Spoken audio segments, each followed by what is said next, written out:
ہماری ناموس انتہائی خطرے کی گھڑی پر کھڑی ہے۔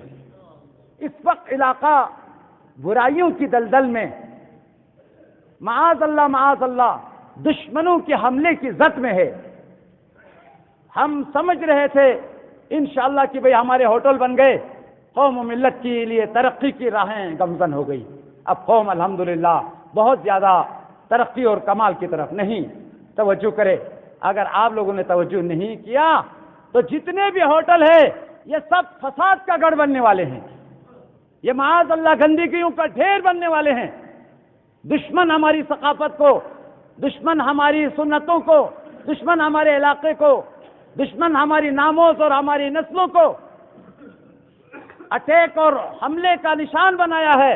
لہذا ان کی جو معاذ اللہ برے سوچ ہیں، بری پلاننگ ہے، وہ آپ سب کی اجتماعی فکر، اجتماعی طاقت، اجتماعی قوت کے ذریعے سے آنے والے انہیں رپار رک سکتے ہیں، ورنہ ایسی برائیوں کے سیلاب، ایسے بے حجابی، ایسا شراب، ایسا کباب، ایسا گندا معاشرہ ہوگا، سوئٹزرلینڈ کو پیچھے چھوڑ دے گا۔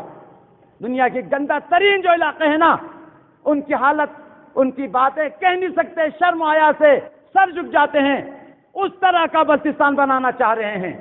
لہذا اگر آپ نے اپنے علاقے کو نہیں بچایا تو معاذ اللہ ہماری ناموس کی ایمان، حیا، حجاب نہیں رہ سکتا، ہمارے نوجوانوں کی دین و مذہب باقی نہیں رہ سکتا۔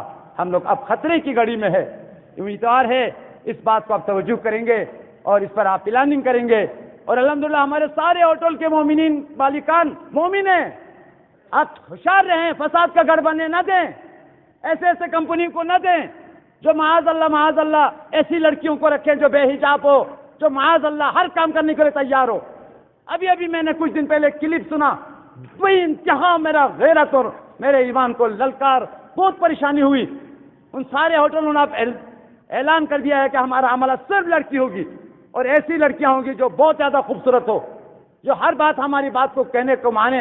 لباس ہم انتخاب کریں گے، تمہارے سر کا اسٹائل، تمہارا رہنا سہنا، اگر ہم نے تم کو رات کو فون کیا تو رات کو بھی اٹھ کے آنا پڑے گا۔ معاذ اللہ وہ ہماری ملک اور قوم کی بیٹیوں کو کنیز بنانا چاہتے ہیں بے غیرت لوگ۔ یہ حسینی بیٹیاں، یہ امام حسین پہ رونے والے اس قسم کی غلط حرکتوں کے لیے کوئی تیار نہ ہو جائے، ورنہ آپ کی لڑکی معاذ اللہ غیرت اور شرم و حیا کے لیے چیلنج بن جائیں گے۔